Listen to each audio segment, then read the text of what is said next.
Ao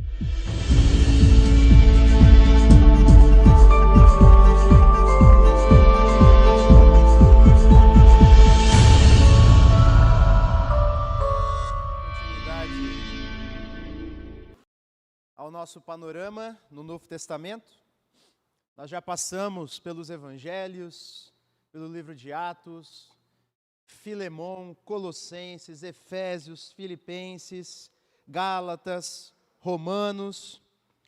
Passamos na última aula pelas duas epístolas de Paulo à igreja em Tessalônica e hoje nós veremos suas cartas à igreja de Corinto, tá bom? Então você já abre a sua Bíblia lá.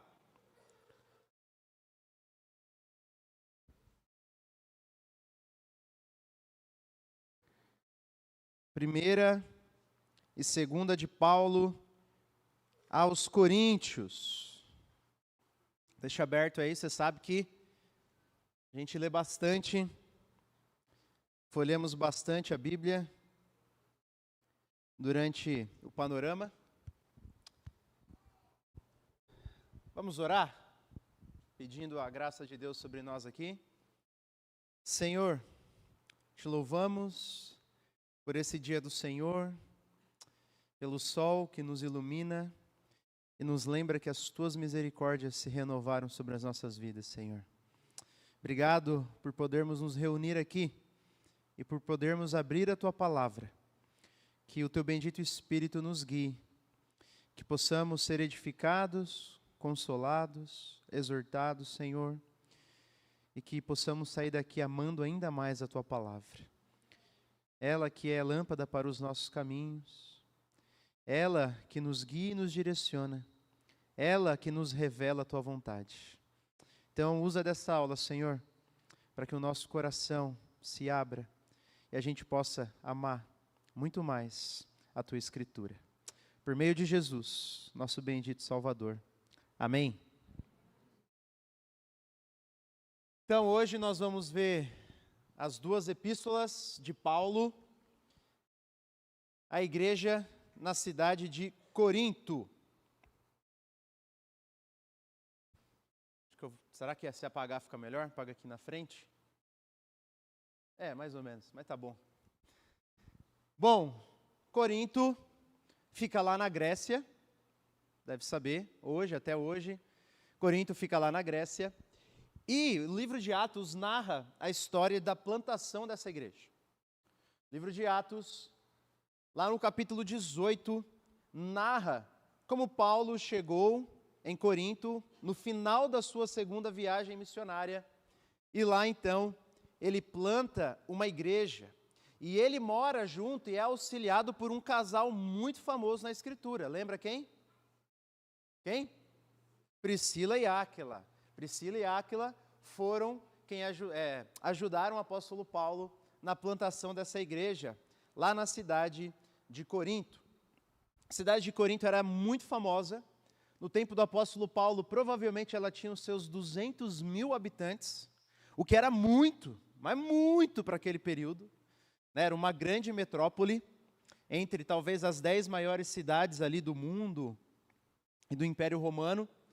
E era uma cidade conhecida pelos seus jogos istmicos, chamado assim. E ele era muito popular, só perdia para os Jogos Olímpicos, em Atenas. Mas Corinto também tinha os seus jogos ali. Conhecido pela sua vida social, pela sua vida financeira. É uma terra que liga dois mares. Se você ver depois, pesquisar a geografia da cidade de Corinto, você vai ver que é uma cidade muito estratégica. Mas também conhecido pelo templo de Afrodite, que é esse. Hoje aqui é como está lá, apenas ruínas, e aqui como provavelmente era. Templo de Afrodite, onde tinham as famosas, e os famosos também tinham homens, prostitutas e prostitutos cultuais. E a cidade então era muito conhecida também pela sua imoralidade. Tanto que tinha um verbo cunhado na língua grega, mais ou menos assim, tal pessoa se corintianizou, quer dizer que ela caiu e vivia uma vida imoral, mais ou menos hoje, também, não, estou brincando, tá? Estou brincando, Mas era um xingamento, e era um xingamento que tinha com o nome da cidade de Corinto. Tanto que eles eram conhecidos pela sua vida de imoralidade. O maior templo, templo de Afrodite, deusa do amor para os gregos, né, e romanos. E ter esse tipo de relação constituía uma forma de adoração à deusa Afrodite. E é nesse contexto, então, que Paulo escreve sua carta, depois de plantar a igreja, um tempo depois, lá em 55 depois de Cristo, ele escreve 1 Coríntios. Só que 1 Coríntios é a segunda carta que Paulo escreve àquela igreja. Na verdade, Paulo escreveu 4 cartas, depois nós veremos aqui, à igreja de Corinto. Primeira carta, que nós não temos acesso. Depois, a segunda carta, que é a nossa 1 Coríntios. Depois, a terceira carta, que nós também não temos acesso. E depois, a sua última carta, que é 2 Coríntios, que nós veremos hoje. E assim, os teólogos tentam debater sobre o porquê que não foram preservadas essas cartas, mas provavelmente porque elas eram bem específicas, tratando apenas de assuntos internos daquela igreja, e por isso não foram copiadas como as outras. Mas no fundo, nós não sabemos. E Paulo, quando ele escreveu 1 Coríntios, ele diz que ele recebe, assim, notícias de como estava a igreja pela família de Cloe. E agora, nós vamos entrar no panorama. A carta ela pode ser dividida basicamente em 2 partes, né? Introdução e ali a conclusão são partes menores, mas nós temos ali uma grande parte da carta que Paulo, ele reage às notícias que a família de Cloe, que era uma irmã daquela igreja, tinha dado a ele, e depois Paulo reage a uma carta que os coríntios o enviaram. Então, a partir do capítulo 7, nós veremos, Paulo ele vai começar a responder perguntas que aquela igreja havia enviado para ele. E aí depois, a partir do capítulo 16, nós vemos a conclusão. Então lá Paulo, ele começa com a sua saudação, olha ali comigo, 1 Coríntios capítulo 1. Versículo 1, Paulo, chamado pela vontade de Deus para ser apóstolo de Cristo Jesus, e o irmão Sóstenes, a igreja de Deus que está em Corinto, aos santificados em Cristo Jesus, chamados para ser santos, com todos os que em todos os lugares invocam o nome de nosso Senhor Jesus Cristo, Senhor deles e nosso. Que a graça e a paz de Deus, nosso Pai, e do Senhor Jesus Cristo estejam com vocês. Então ele diz que ele está junto com o irmão Sóstenes, e você percebe que ele enfatiza bastante a questão de santidade ali, né? Aos santificados em Cristo Jesus, versículo 2, chamados para ser santos. Então aqui, Paulo já dá uma pista do que ele vai falar a carta inteira, de como os coríntios deveriam viver de acordo com aquilo que Cristo fez por eles. Cristo os justificou e os santificou, separou do mundo, e agora eles têm que viver em conformidade com esse chamado. E aí depois ele começa a exercer gratidão pela igreja de Corinto, e aí ele começa a reagir às notícias que ele recebeu da carta, da família de Cloe. E lá do versículo 10, do capítulo 1, até o capítulo 4, Paulo ele vai falar sobre as divisões naquela igreja. Aquela igreja era uma igreja que estava se dividindo em torno dos seus antigos líderes.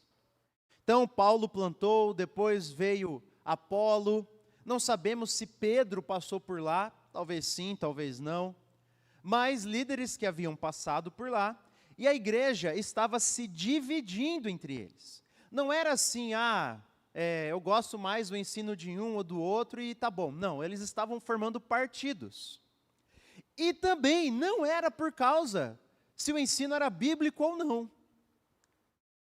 Eles estavam se dividindo pela forma com que eles, os seus líderes, falavam de acordo com a oratória dos filósofos gregos. Esse é o ponto. Eles não estavam assim, eu prefiro um ou outro, ou esse prega mais a Bíblia ou não. Não, eles estavam avaliando a oratória. Lembra? Grécia, filósofos gregos, tinham ali. Em Corinto era muito comum você ir para as praças para ver os oradores, ver aquelas pessoas utilizando da sua retórica. E era por isso que os coríntios estavam se dividindo. E provavelmente tendo uma preferência por Apolo, né, que era alguém muito intelectual. Então não tinha nada a ver com Bíblia, não tinha nada a ver com ensino mais bíblico ou não, nada a ver com isso. Era quem se parecia mais com os filósofos, com os grandes oradores da Grécia. E Paulo então vai gastar aqui 4 capítulos falando sobre isso. Ele começa então ali no versículo 10, o capítulo 1, exortando aqueles irmãos à unidade. E aí, a partir do versículo 18, Paulo começa a fazer um contraste entre a sabedoria do mundo e a sabedoria de Deus. A sabedoria que vem desse mundo e a sabedoria que vem do Senhor, revelada no Evangelho. E ele vai mostrar que a cruz era loucura. Loucura para gregos e para judeus. Ou seja, de acordo com a sabedoria desse mundo, o Evangelho não faz muito sentido. Como o próprio Deus vem, se encarna e morre em uma cruz. Paulo está querendo dizer para eles, vocês ficam aí com essa sabedoria do mundo, olhem para a sabedoria de Deus, para o que Deus fez em Cristo. E aí depois, Paulo, fazendo ainda esse contraste, porque era o motivo maior da divisão entre aqueles irmãos, a partir do versículo 26, ele apela para os próprios coríntios. E ele diz assim, vocês estão se guiando pela pela sabedoria do mundo? A sabedoria de Deus não age como a sabedoria dos homens. Quer ver a igreja de Corinto? Agora olha o que Paulo diz, no versículo 26, do capítulo 1. Irmãos, considerem a vocação de vocês. Não foram chamados muitos sábios segundo a carne, nem muitos poderosos, nem muitos de nobre nascimento.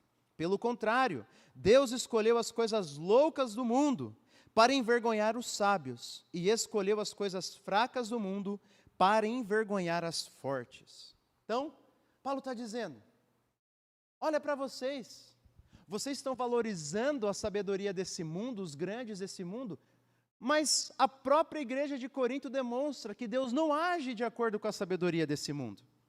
Quantos aqui torcem para o Flamengo e para o Corinthians? Um monte. Um monte. Quantos aqui são de nobre nascimento? Quase ninguém. O que Paulo está mostrando para eles? Deus escolheu os loucos. Deus escolheu as coisas desprezadas desse mundo. Deus não age de acordo com aquilo que a gente pensa. Esse é o ponto de Paulo. Tudo por quê? Porque eles estavam se dividindo de acordo com a sabedoria desse mundo. Perceba, tudo dentro do mesmo argumento. Depois, olha só o capítulo 2. No versículo 1.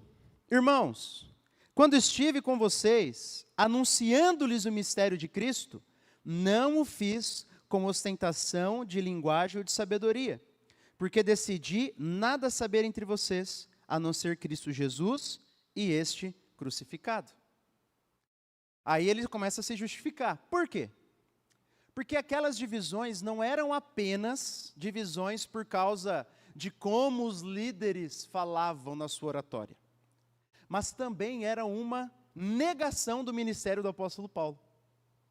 Quando alguns diziam assim, nós somos de Pedro, nós somos de Apolo, e os outros, nós somos de Cristo, que provavelmente era o pior de todos. No fundo, o que eles estavam dizendo? Nós rejeitamos o apóstolo Paulo. Nós não queremos, não nos submetemos ao apóstolo Paulo. Nos submetemos aos outros, mas ao apóstolo Paulo não. Por quê? Paulo é um falso profeta? Porque Paulo era alguém que havia caído num pecado que o desabonava ao ministério? Não. Por que então? Porque ele não fala como os grandes do nosso tempo. Aí Paulo vai se defender.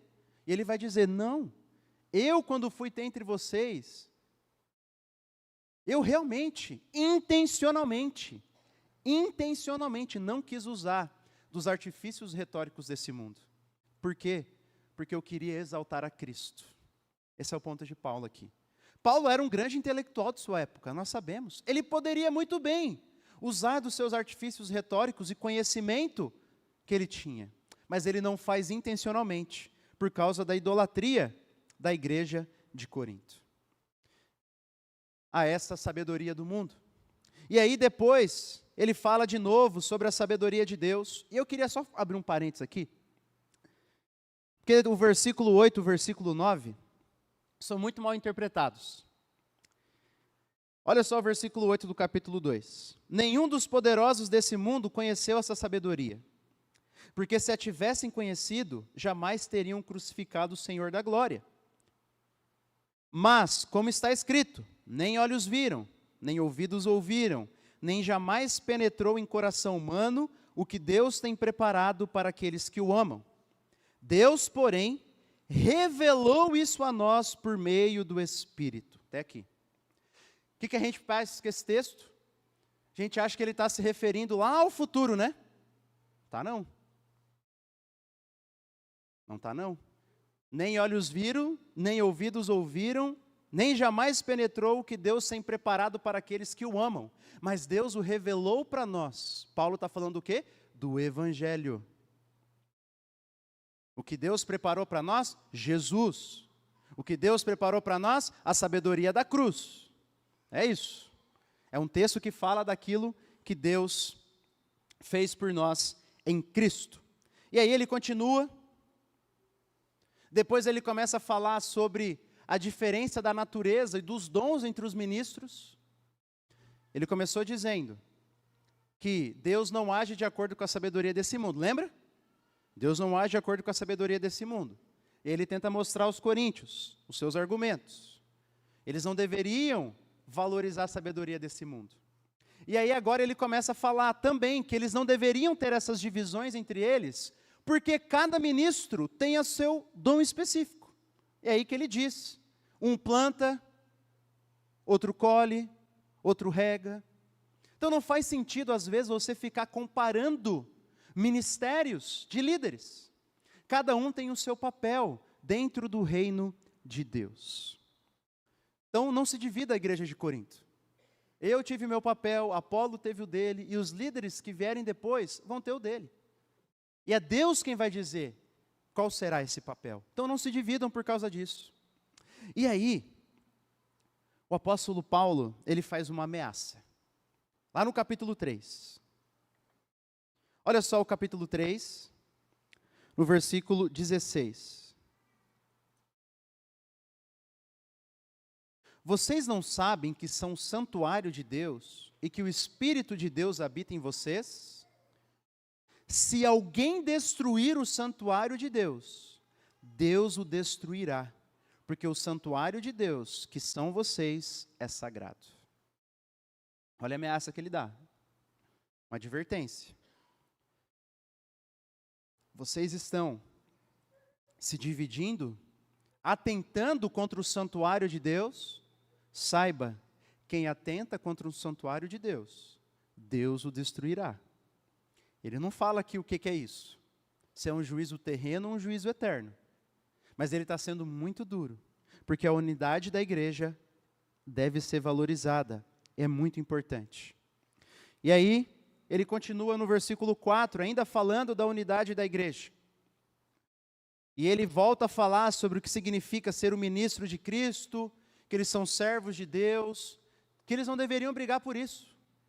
São apenas servos obedecendo ao seu Senhor. Tudo isso dentro do contexto de divisão. Depois de falar sobre esse grande problema, então, Paulo agora fala sobre outro grande problema. Primeiro, sobre a falta de unidade. Agora ele vai falar a partir do versículo 5, do capítulo 5, sobre a falta de disciplina na igreja. Falta de unidade. Agora ele entra na falta de disciplina, a partir do capítulo 5. Ele vai falar de problemas morais e éticos dentro da igreja de Corinto. Você deve saber, um irmão daquela igreja estava tendo um relacionamento com a esposa do seu pai. E a igreja estava deixando. Estava tudo certo, tudo resolvido. algo que era escandaloso até para os incrédulos. E quem eram os incrédulos? Os coríntios, que já tinham uma vida de moralidade uma vida de moralidade conhecida, já estavam acostumados com isso. Mas até para eles, isso era algo extremamente escandaloso.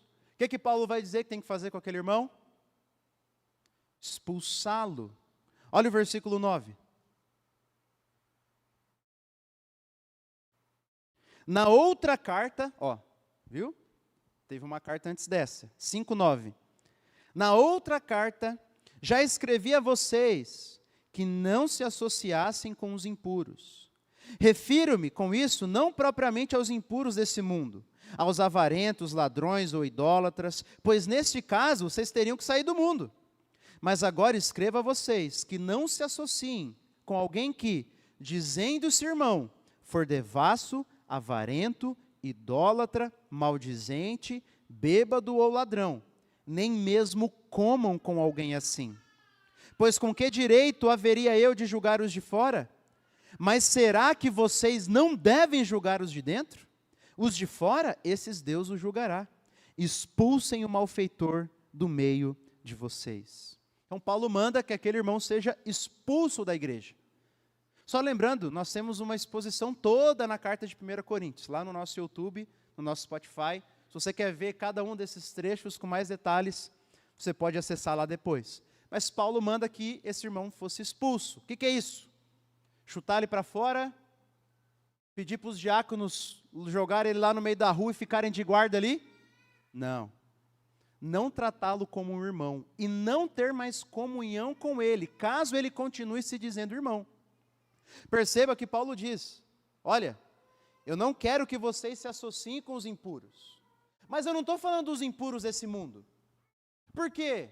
Se fosse para você não conviver com os impuros desse mundo, diz Paulo no versículo 10, você ia ter que sair desse mundo. Não ia ter como. Com quem que eu quero que vocês não se associem? Com aquele que dizendo-se irmão, versículo 11, dizendo-se irmão, a pessoa diz que é cristã, diz que segue Jesus, mas vive uma vida em um pecado não confessado, não tratado, não arrependido, vive uma vida em imoralidade, não apenas sexual, mas de escândalo, com esse eu não quero nem que vocês comam, diz o apóstolo Paulo. Tratem-o como gentil ou publicano, na linguagem de Jesus. E aí depois, capítulo 6, ele vai falar sobre litígio entre irmãos. Irmãos que estavam lá, tendo as suas desavenças, e para resolver, estavam indo diante de juízes seculares. Deixa eu abrir um parênteses. Paulo não está falando de crime. Porque às vezes, a gente vê algumas pessoas dizendo assim, você não pode denunciar o irmão da sua igreja. Não, mas ele me abusou. Não, você não pode. Não pode abrir um processo contra o irmão da igreja. Paulo não está falando de crime não, tá? Tem que abrir um processo. É crime, tem que ser denunciado. Paulo não está falando disso. Ele está falando de irmãos que tiveram as suas desavenças ali, talvez até uma questão financeira, um emprestou dinheiro para o outro, e aí não se resolveram, levaram o assunto para o tribunal. Aí Paulo diz que isso era uma vergonha. Ele pergunta, não tem gente sábia entre vocês? Não tem alguém aí que possa ajudar vocês a resolver o problema? Então era uma dura que ele estava dando, na falta de disciplina daquela igreja. Aqueles irmãos tinham que se resolver ali, não levar o assunto para fora, envergonhando o evangelho.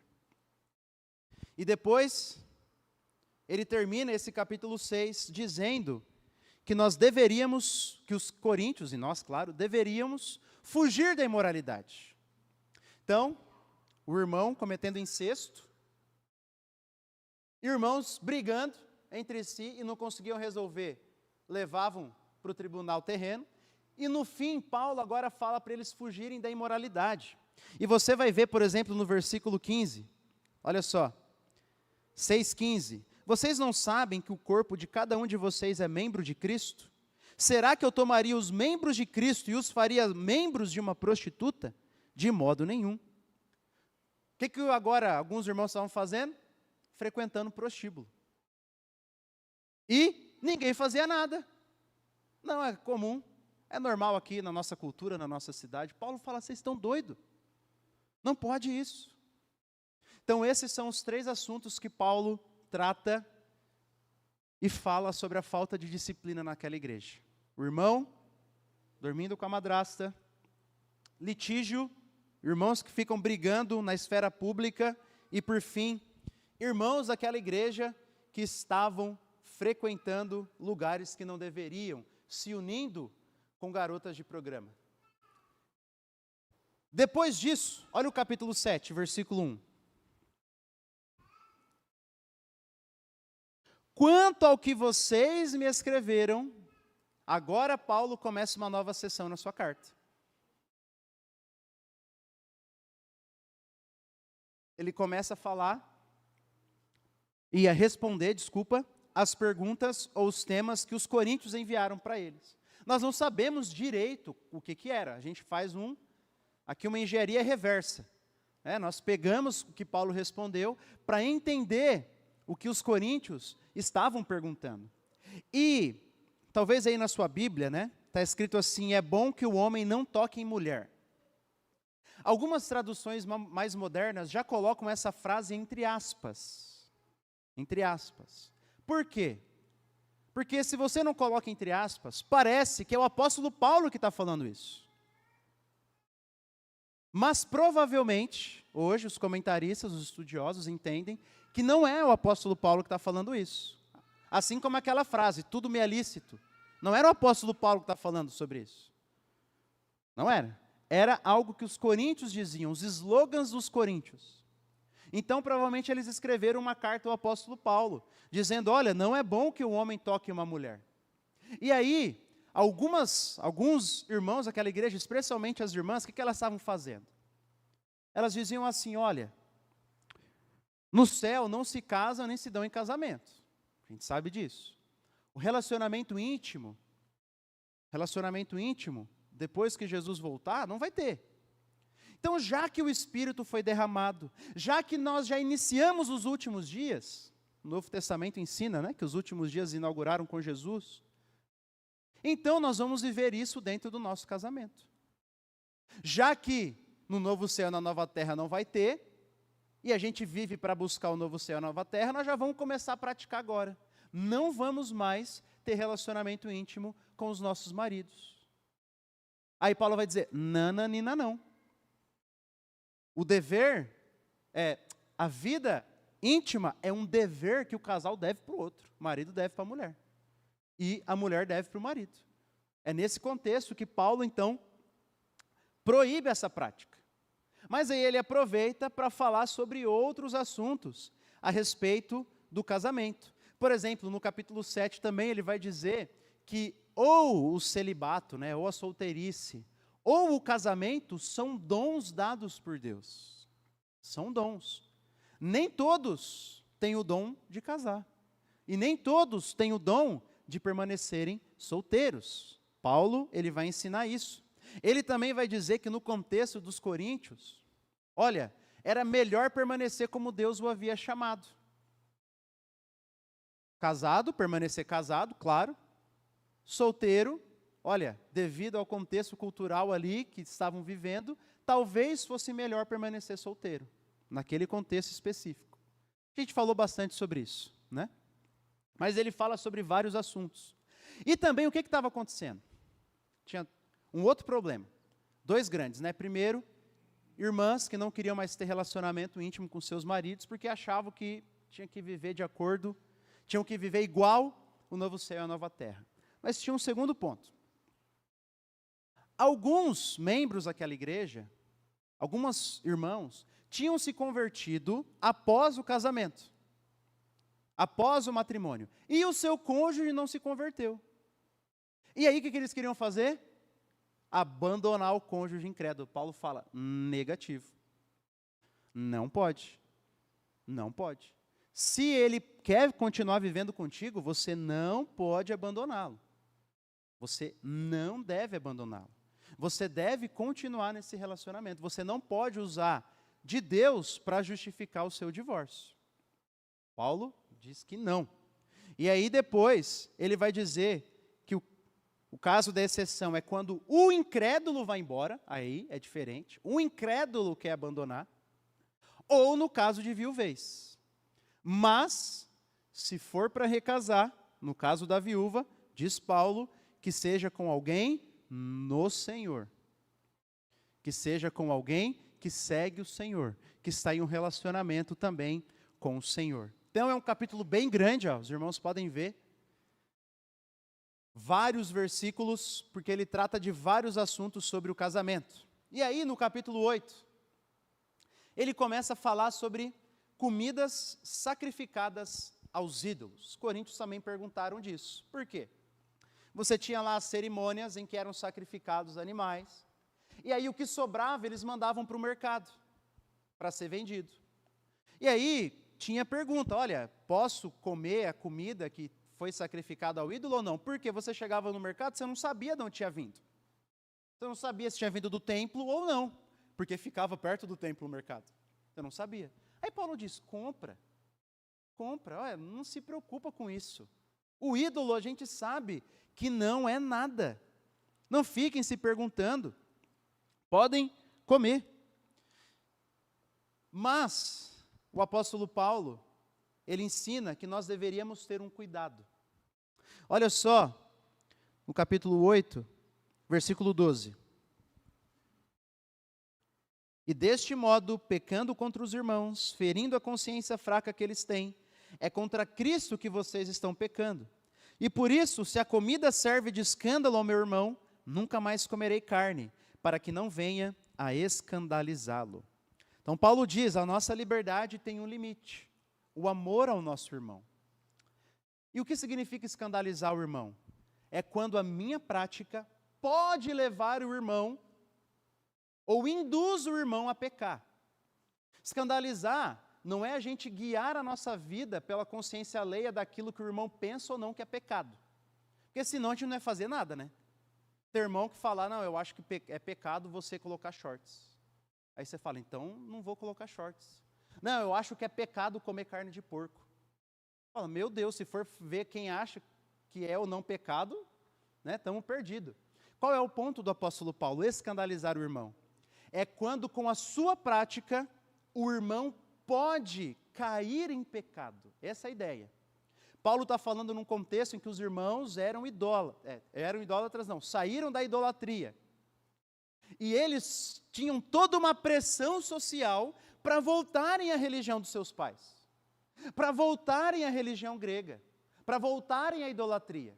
E às vezes, o irmão mais maduro que estava lá comendo, poderia ser motivo de tropeço. A pessoa mais fraca ia olhar e falar, meu Deus, olha, se ele pode, então eu vou também, eu vou voltar ao meu mundo de idolatria. Isso é escandalizar o irmão. É quando a minha prática pode induzir o outro ao pecado. E aí Paulo diz, se isso acontecer, você abre mão dos seus direitos. Nós fazemos isso. Nós abrimos mão dos nossos direitos, muitas vezes, por amor ao nosso próximo. E é aí que ele entra no capítulo 9. Ele dá o seu próprio exemplo.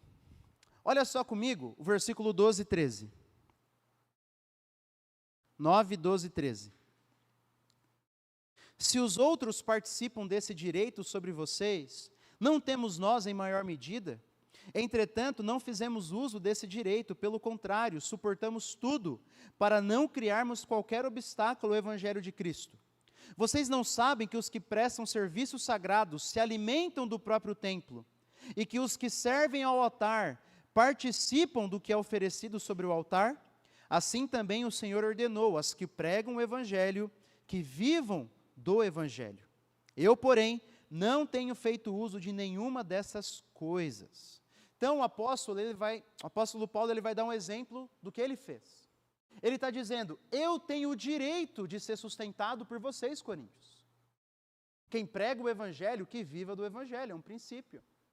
Aqueles que trabalham no templo se alimentam das coisas do templo. Ele estava dizendo, eu tenho esse direito, mas eu não fiz o uso desse direito por amor a vocês. para não causar obstáculo ao evangelho. Depois Paulo vai dizer que ele recebeu o seu salário, seja fazendo tendas ou de outras igrejas, ele vai dizer isso. Mas ele abriu mão naquele momento. A gente não sabe direito bem o porquê que Paulo fez isso. Ele só diz que foi para não causar obstáculo ao evangelho, mas ele se usa de exemplo. Eu abri mão do meu direito pelo bem de vocês. É isso que eu espero que vocês façam. Que vocês abram mão dos seus direitos, muitas vezes, pelo bem do irmão. E aí ele entra no capítulo 10. Ele ainda está dentro do contexto de comidas sacrificadas a ídolos. Por quê? Porque agora, ao que parece, alguns irmãos não estavam apenas comprando comida no mercado. Todo mundo comprava carne no mercado. Mas alguns irmãos estavam indo no templo, participando das festividades, lá para a deusa Afrodite. E o que tinha nas festividades da deusa Afrodite? Idolatria, imoralidade sexual, bebedice e assim por diante. Então alguns irmãos se achavam forte demais. Falava assim, não, Paulo, não tem nada a ver, eu vou lá, participo, mas eu só fico olhando. Eu vou lá, mas olha, não me atinge. Paulo fala, cuidado. Aí ele começa a citar vários exemplos do Antigo Testamento. Olha um exemplo aí, no capítulo 10.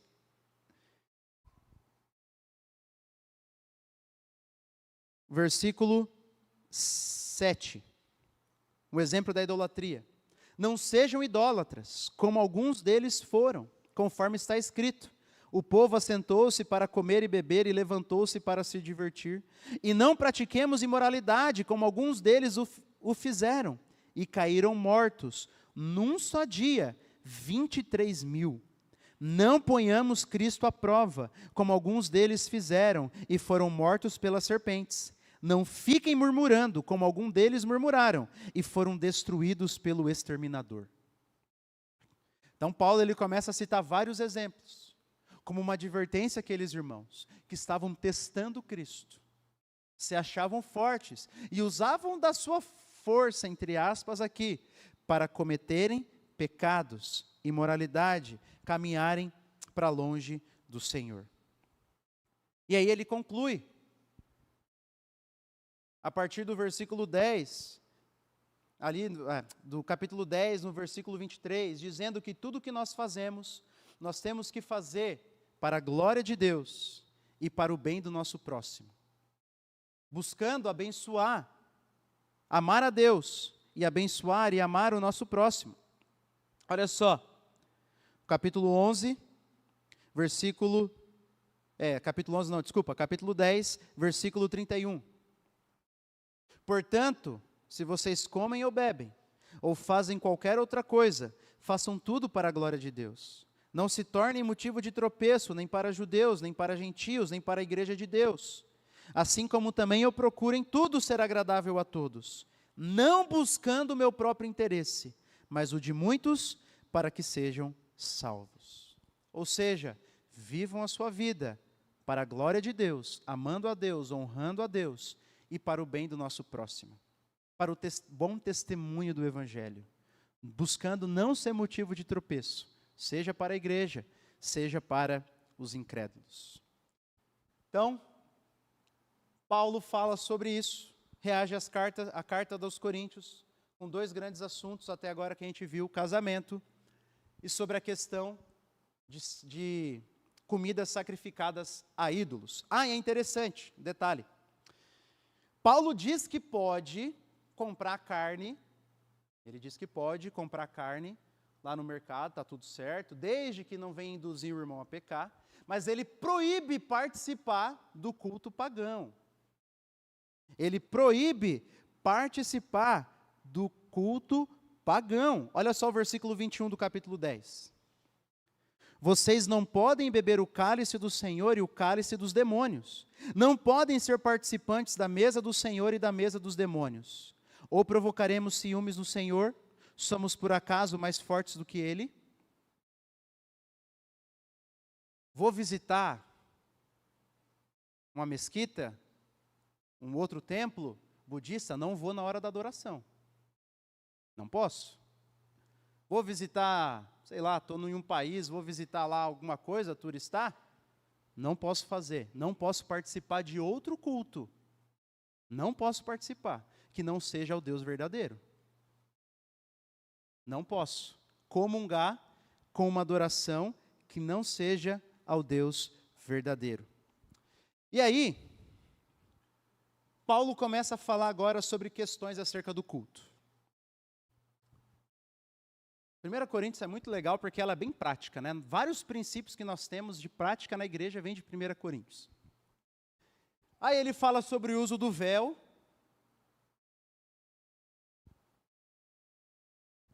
O véu demarcava naquele período, naquele tempo, uma mulher honrada, submissa ao seu marido. E algumas irmãs não queriam usar mais o véu. E também, se você ler o texto, alguns irmãos queriam cobrir a cabeça.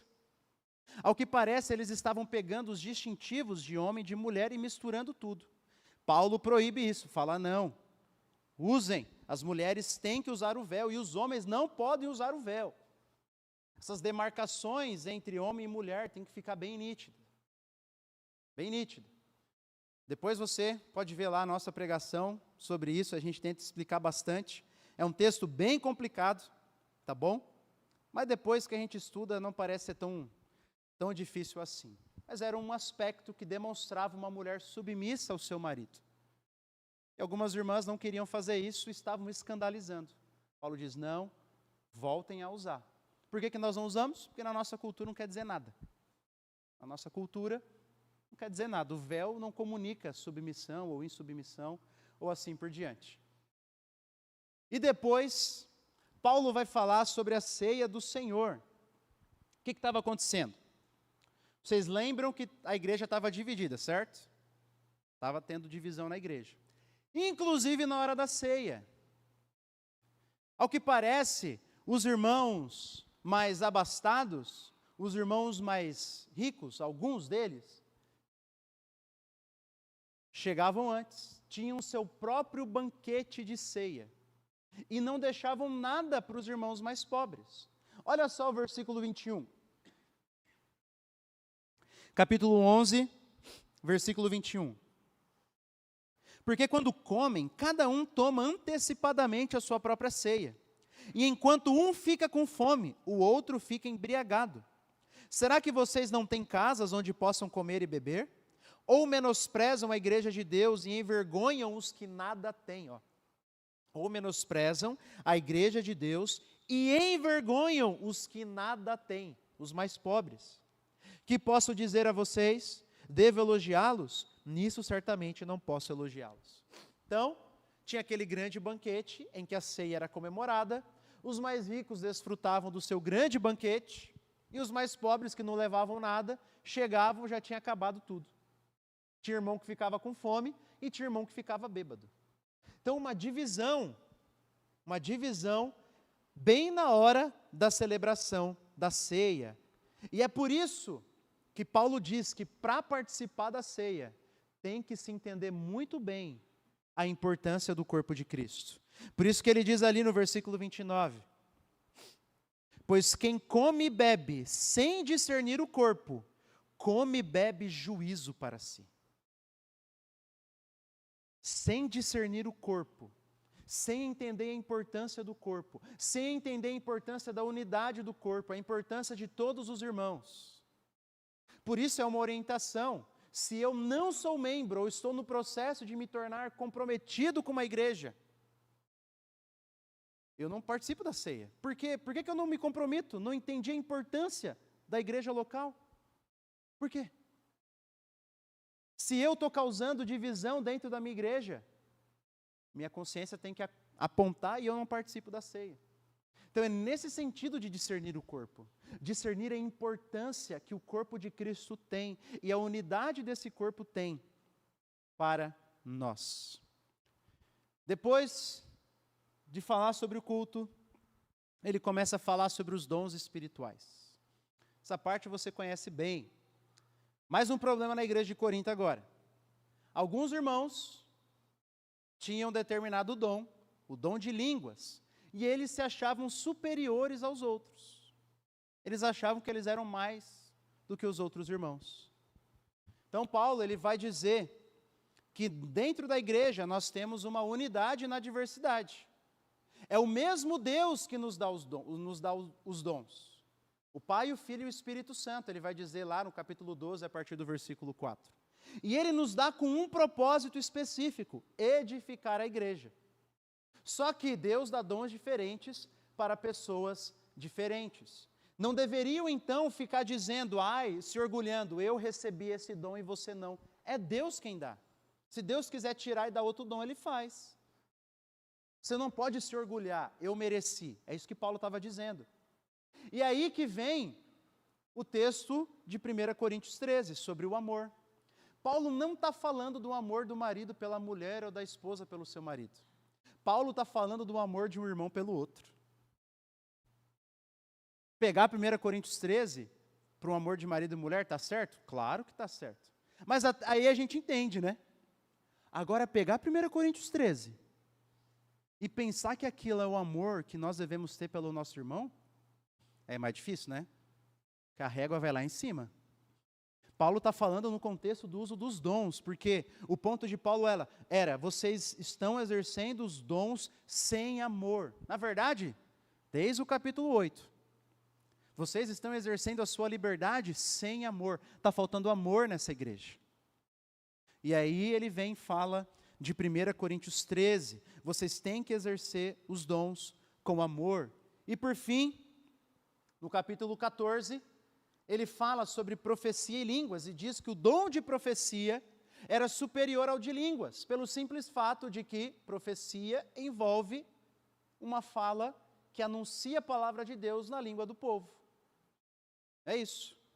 E você sabe, olha só o capítulo 14, versículo 3.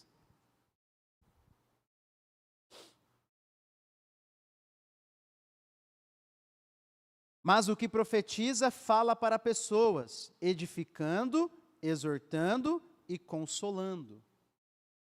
Quando você olha para o Novo Testamento, principalmente, você vê que casos em que profecia diz respeito ao futuro são, pelas pessoas da igreja, são excepcionais. A gente tem ali um ou outro exemplo em Atos, claro, os apóstolos receberam bem mais, mas eles são apóstolos. O dom de profecia, nós vimos, é a capacidade de anunciar a palavra de Deus, seja preparada ou não, ou espontânea, mas de uma maneira que é exatamente aquilo que a pessoa precisa ouvir, que a igreja precisa ouvir. É aquela pregação, pode ser também, ou algum irmão que vem falar para você, que anuncia certas verdades da palavra de Deus que atingem o seu coração. Isso é a profecia que Paulo está dizendo aqui. E dom de línguas também, depois você pode ver, caso ainda tenha dúvidas, as nossas pregações, é o dom de falar em idiomas humanos que você não conhece. Lembra de Atos capítulo 2, tá bom? E Paulo vai dizer que a profecia é superior ao dom de línguas. E aí ele vai falar sobre o princípio da ordem no culto. O culto da igreja de Corinto parecia ser uma bagunça, cada um queria falar uma coisa. E aí Paulo dá várias ordens, porque tudo tem que ser feito com decência e ordem. No culto ao Senhor, tudo tem que ser feito com decência e ordem, não pode ser uma bagunça. E aí ele caminha para o final da sua carta. E aí no capítulo 15, Paulo ele vai falar sobre a ressurreição de Jesus. Primeiro, ele começa dizendo que Jesus ele ressuscitou e apareceu aos apóstolos e apareceu a mais de 500 irmãos, como se para dizer assim, olha, vocês estão duvidando, igreja de Corinto? Vai lá para a Judéia. Tem um monte de testemunha ocular ainda viva. Alguns já dormiram, ele diz. Mas tem um monte ainda vivo. Porque alguns irmãos ali da igreja de Corinto estavam duvidando da ressurreição. Não criam na ressurreição. Aí Paulo diz, a ressurreição é central para a fé cristã. Se Cristo não ressuscitou, a nossa fé é vã. Vamos voltar a comer, beber e fazer tudo. E aí depois Paulo diz que Cristo é as primícias. Cristo é como se fosse os primeiros frutos de uma grande colheita. Ou seja, porque Cristo ressuscitou, nós temos a plena convicção de que os crentes também ressuscitarão. Nós falamos disso. Lembra? Quando nós morremos, antes de Cristo voltar, o crente, seu corpo volta ao pó e o espírito volta a Deus que o deu. Mas no último dia, quando Cristo voltar, eis que se farão novos céus e uma nova terra, e os crentes receberão um corpo glorificado. Essa é a história bíblica. Depois Paulo vai dizer que nós esperamos por esse dia, não sabemos exatamente como vai ser, a gente tem várias perguntas sobre o corpo ressurreto, mas precisamos crer nisso. E por fim, no capítulo 16, ele vai falar sobre a coleta para os cristãos na Judéia. Então, vários irmãos na Judéia eram extremamente pobres. E Paulo levanta uma oferta, pede para os coríntios levantarem uma oferta para levarem aqueles irmãos mais pobres. E é interessante porque muito da nossa teologia de oferta vem justamente desse texto e de 2 Coríntios. Paulo ele vai falar sobre o princípio da frequência. Então ele vai dizer ali, todo domingo, naquele período o pessoal recebia por dia, né? Hoje é diferente para nós, mas algo frequente. Proporcionalidade, ele vai dizer no versículo 2, né? Conforme a sua prosperidade. Às vezes o Senhor te abençoou mais, às vezes você está mais apertado. Então, conforme a sua prosperidade. E ele vai dizer ali no versículo 3 do capítulo 16. E quando eu tiver chegado, enviarei com cartas aqueles que vocês aprovarem, para que levem a oferta de vocês a Jerusalém. Primeiro princípio. Quando eu tiver chegado, enviarei com cartas aqueles que vocês aprovarem. Quem lida com dinheiro na igreja tem que ser aprovado pela igreja. Por isso que nós votamos tesoureiro aqui. Tem que ser aprovado, aqueles que vocês aprovarem. E segundo, para que levem a oferta. Alguém tem a tradução diferente aí, como Paulo chama? Dádiva. Sabe o que significa essa palavra? Charis. A mesma palavra para graça. Mesma palavra para a graça de Deus. Ponto de Paulo é que quando nós ofertamos para a igreja do Senhor, é uma resposta à graça que nós recebemos. Nós recebemos de graça, por graça, nós também ofertamos por graça. E por fim, ele termina 1 Coríntios falando sobre os seus planos de enviar Timóteo, dele mesmo ir, visitar aquela igreja. E aí, sobre os irmãos se submeterem aos seus líderes, ele fala sobre vários assuntos de conclusão ali. Depois você pode ver, não dá para a gente ver tudo. E aí, nós entramos em 2 Coríntios. Ao que parece, quando nós levantamos todas as informações, a igreja de Corinto não reagiu tão bem à carta. Não reagiu tão bem à carta do apóstolo Paulo. E aí ele teve que fazer uma breve visita à igreja de Corinto, antes do que ele havia planejado. Teve que visitar aqueles irmãos, uma visita que ele diz que foi dolorosa. Então, depois de escrever 1 Coríntios, de visitá-lo por saber que eles não tinham recebido muito bem a carta, Paulo volta para onde ele estava e escreve 2 Coríntios, mais ou menos um ano depois da sua primeira carta. E, como eu falei, entre essas duas cartas, Paulo ainda escreveu outra. Então veja que o relacionamento dele com a igreja de Corinto era bem frequente e bem conturbado. E 2 Coríntios, irmãos, não é um daqueles livros que geralmente a gente fala e gosta de ler do Novo Testamento. Assim como é, às vezes, Efésios, Filipenses, Tiago. Às vezes a gente deixa ali 2 Coríntios de lado. Romanos, Gálatas, são mais conhecidos. 2 Coríntios a gente deixa ali de escanteio, mas é um livro maravilhoso. Deixa eu ler essa citação aqui para vocês, do pastor Hernandes Dias Lopes. Essa é a sua carta mais autobiográfica.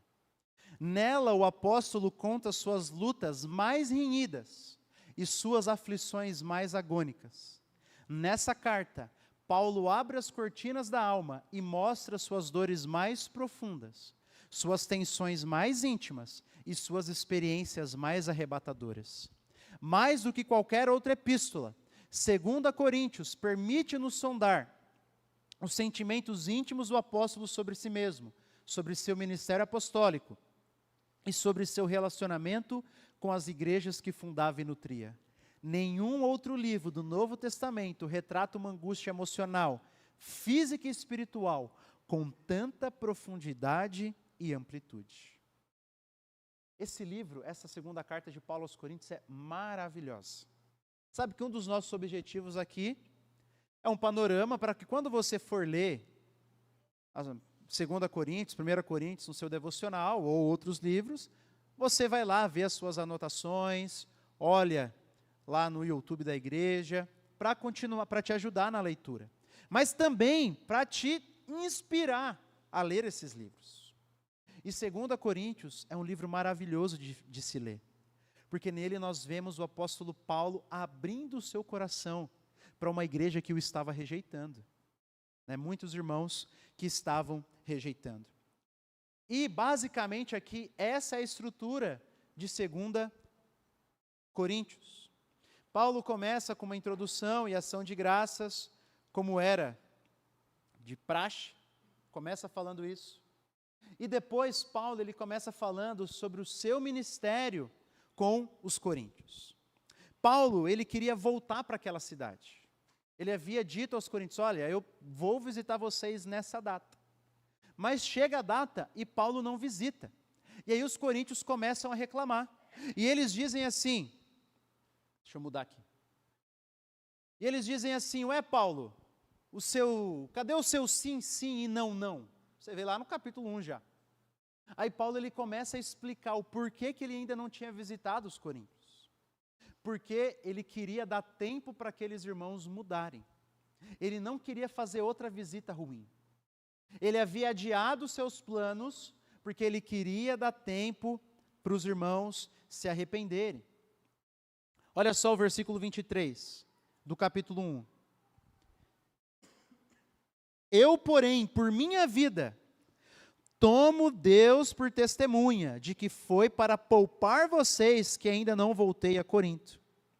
Não que tenhamos domínio sobre a fé que vocês têm, mas porque somos cooperadores da alegria de vocês, porque pela fé vocês estão firmes. Porque decidi por mim mesmo o seguinte, não voltar a me encontrar com vocês em tristeza. Então olha Corinto, eu ainda não voltei, porque eu quero dar tempo para vocês. Eu não quero voltar para uma visita extremamente difícil, para uma visita extremamente triste. E aí no capítulo 2, a partir do versículo 5, Paulo pede para que eles recebessem de novo o irmão que havia sido disciplinado. Olha só o versículo 5, capítulo 2. Ora, se alguém causou tristeza, não o fez a mim, mas para que eu não seja demasiadamente áspero, digo que em parte causou tristeza a todos vocês. Basta-lhe a punição imposta pela maioria, de modo que agora, pelo contrário, vocês devem perdoar e consolar, para que esse indivíduo não seja consumido por excessiva tristeza. Não sabemos se é o irmão lá de 1 Coríntios. Alguns dizem que sim, outros dizem que não. Se for ele, o que aconteceu? Paulo mandou ele ser disciplinado, aí a igreja foi lá, falou, nós vamos disciplinar você. Aí ele fez um motim contra Paulo. Por isso que Paulo diz, causou tristeza a ele. Alguém que pecou e pecou contra ele. E aí, depois de um tempo, ele se arrependeu. Então o irmão foi posto em disciplina, levantou um motim contra o líder da igreja, mas se arrependeu. Processo de disciplina que deu certo. Processo de disciplina que trouxe o irmão de volta. E Paulo diz, agora vocês devem recebê-lo de volta na igreja. Pode ser essa história ou não. Um outro irmão que estava contra o apóstolo Paulo, não tem nada a ver com aquele de 1 Coríntios, mas que se arrependeu durante o processo de disciplina, Paulo manda ele ser recebido de volta. Não sabemos exatamente qual é, mas o princípio de receber o que se arrependeu. E aí depois Paulo começa a falar sobre a grandeza da nova aliança em comparação com a antiga. Paulo vai dizer que a nova aliança é muito melhor e superior à antiga aliança. Olha só o versículo 7 do capítulo 3.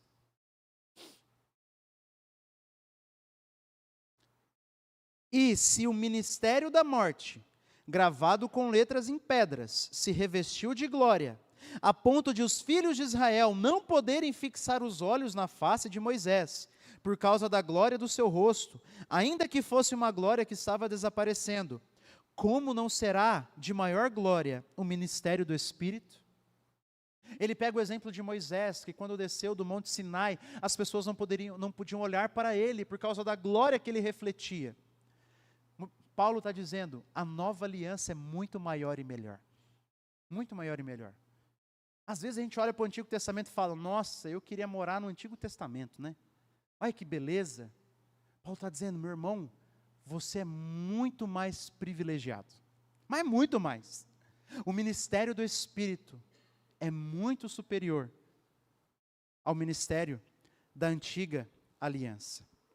E aí ele começa a falar sobre as aflições do presente e a glória vindoura. São textos muito conhecidos. E Paulo ele vai dizer que ele sofria, mas ele olhava para a sua herança. Olha, por exemplo, ali o versículo 13. 4:13. Tendo, porém, o mesmo espírito de fé, como está escrito, eu criei, por isso falei. Também nós cremos e por isso também falamos, sabendo que aquele que ressuscitou o Senhor Jesus, também nos ressuscitará com Jesus e nos apresentará juntamente com vocês. Olha o versículo 16. Por isso não desanimamos, pelo contrário, mesmo que o nosso ser exterior se desgaste, o nosso ser interior se renova de dia a dia. Porque a nossa leve e momentânea tribulação produz para nós um eterno peso de glória, acima de toda comparação, na medida em que não olhamos para as coisas que se veem, mas para as que não se veem. Porque as coisas que se veem são temporais, mas as que não se veem são eternas. Então ele vai dizer e falar da herança que nós temos em Cristo. E ainda que nós soframos agora, porque Jesus foi ressurreto dentre os mortos, nós também seremos. E assim, teremos uma glória para desfrutar.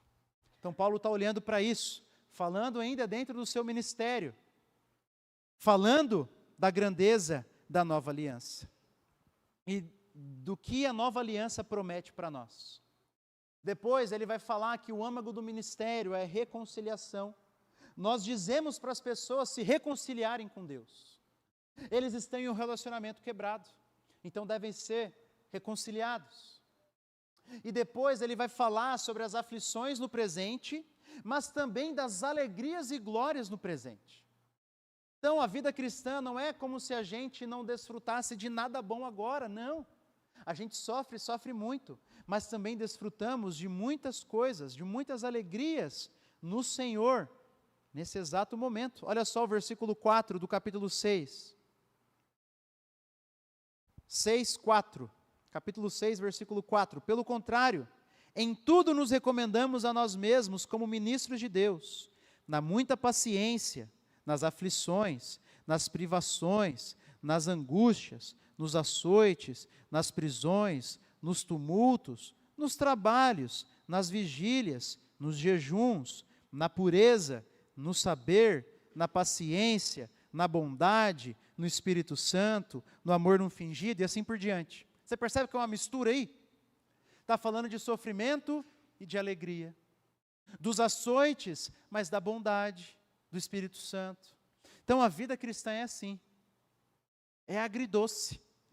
A gente tem uma alegria, mas também, por seguirmos a Cristo e vivermos em um mundo caído, experimentamos tristezas. E aí depois Paulo faz algumas exortações aos coríntios, e a exortação central de Paulo aqui são três exortações centrais. Primeiro, não se colocar em julgo desigual com incrédulos, e julgo desigual aqui não é apenas em um relacionamento de casamento, apesar de ser verdade, mas quando você se associa em algo tão profundo com o incrédulo, que você tem que negociar questões da sua própria fé. Seja no casamento, seja em outros tipos de relacionamentos que nós temos com incrédulos. Paulo diz aos Coríntios, cuidado, não se coloquem em um ponto onde vocês terão que negar princípios da fé para caminhar com aquela pessoa. Depois, Paulo pede para aqueles irmãos se purificarem, ali no capítulo 7, versículo 1, e depois para o terem em alta conta. Paulo pede para ser amado por aquela igreja. E aí, ele termina essa partezinha ali do seu ministério falando sobre o relatório de Tito. E olha só o versículo 7 do capítulo 7.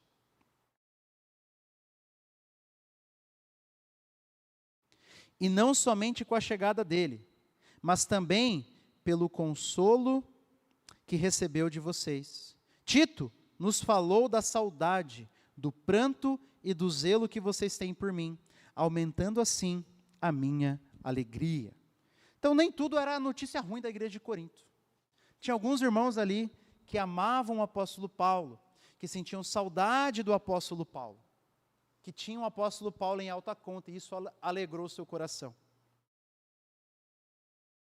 Depois, lembra que são duas grandes partes também essa carta.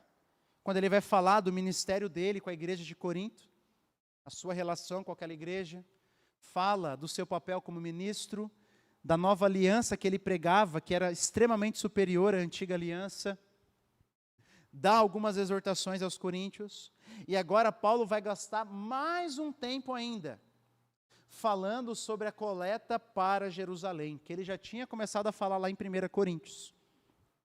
Por que Paulo volta a falar disso? Talvez, alguns irmãos não tinham ficado muito contentes com o pedido do apóstolo Paulo. Então aqui, o apóstolo ele vai voltar e vai gastar 2 capítulos quase inteiros para falar sobre a oferta que deveria ser levantada para a igreja de Jerusalém. Ele começa falando do exemplo das igrejas da Macedônia, que até mesmo os irmãos mais pobres, Paulo diz, falaram, a gente quer participar disso.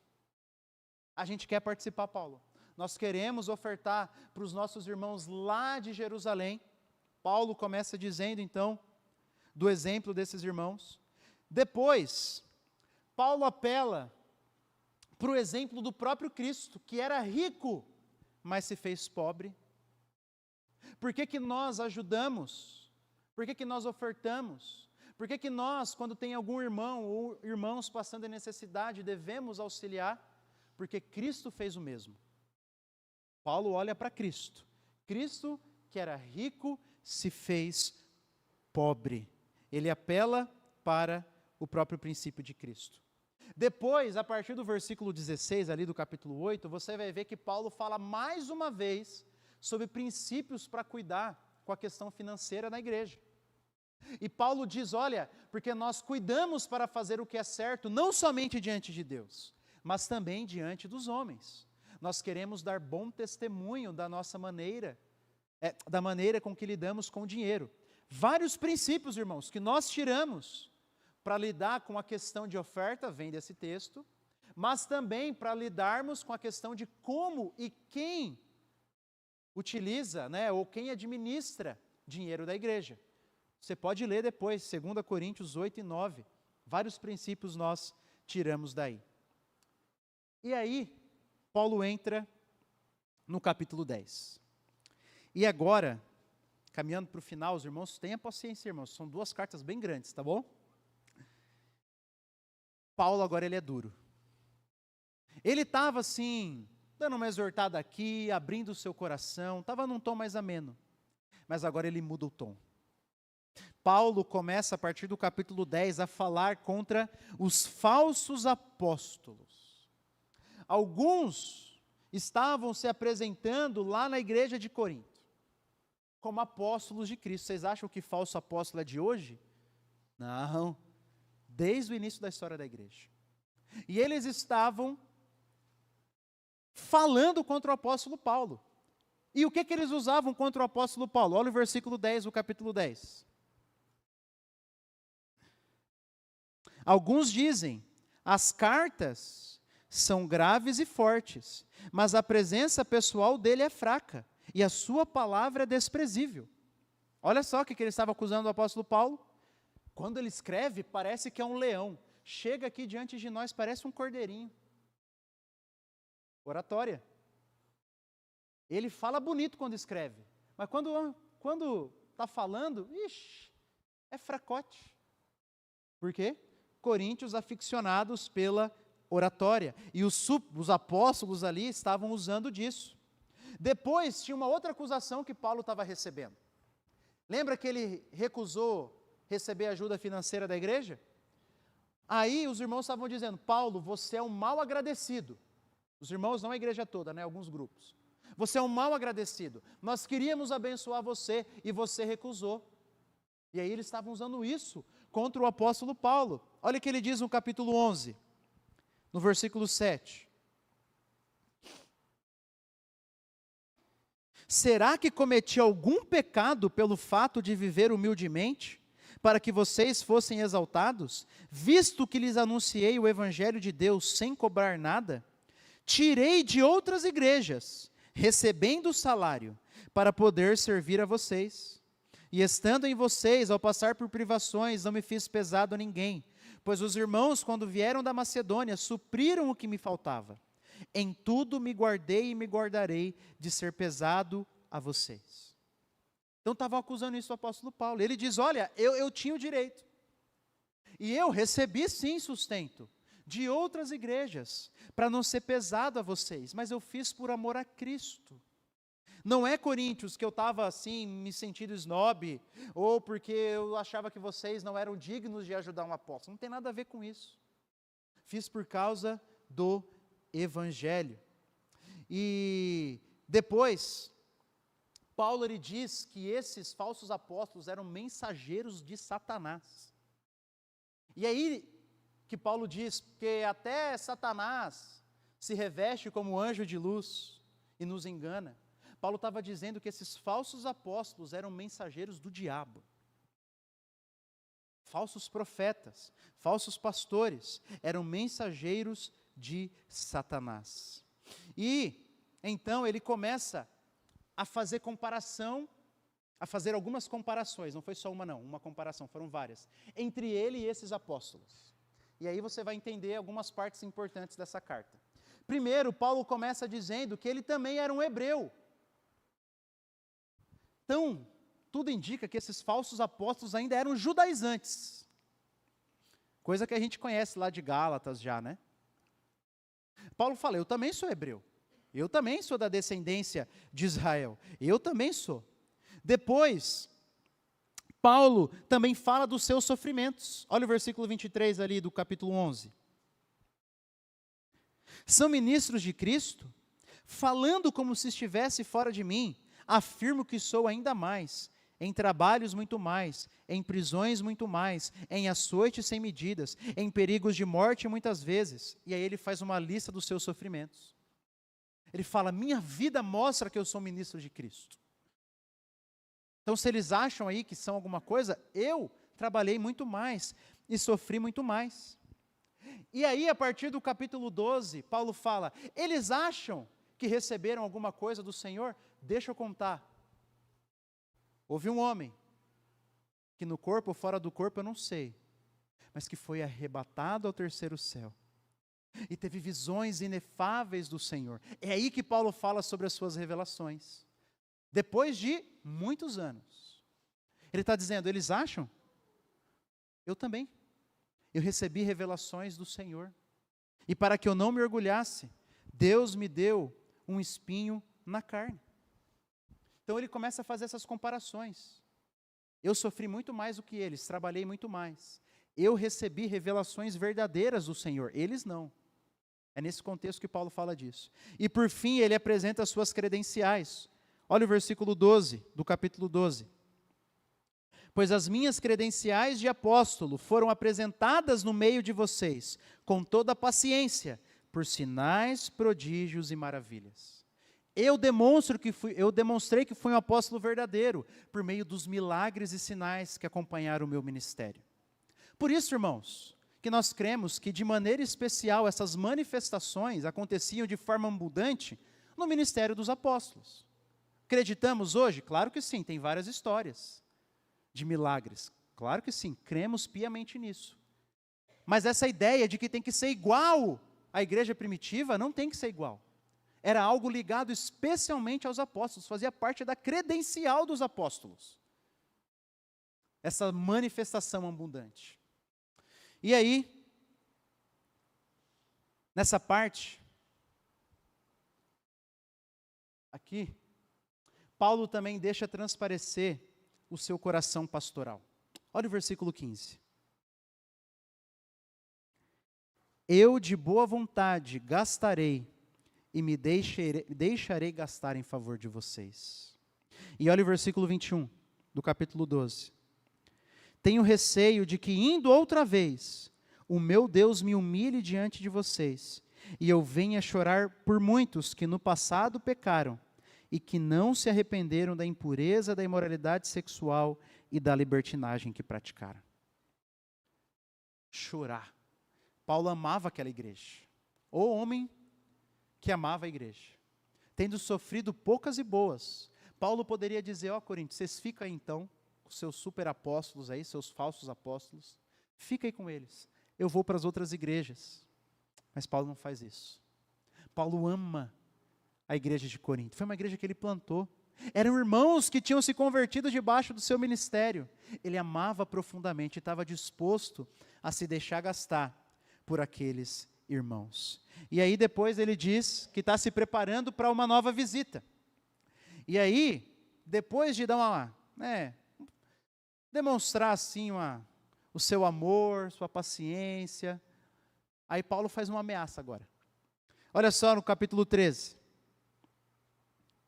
Essa é a terceira vez que vou visitá-los. Por boca de 2 ou 3 testemunhas, toda a questão será decidida. Já o disse anteriormente e digo de novo, como fiz quando estive presente pela segunda vez. Mas agora, estando ausente, digo aos que no passado pecaram e a todos os demais, se eu for outra vez, não os pouparei. Paulo está dizendo, vai ter disciplina. Já deixei tempo, já deixei período para vocês se arrependerem. Se eu for de novo e não houver arrependimento, na boca de 2 ou 3 testemunhas, toda a questão será decidida. O que ele está falando? Do processo de disciplina aqui.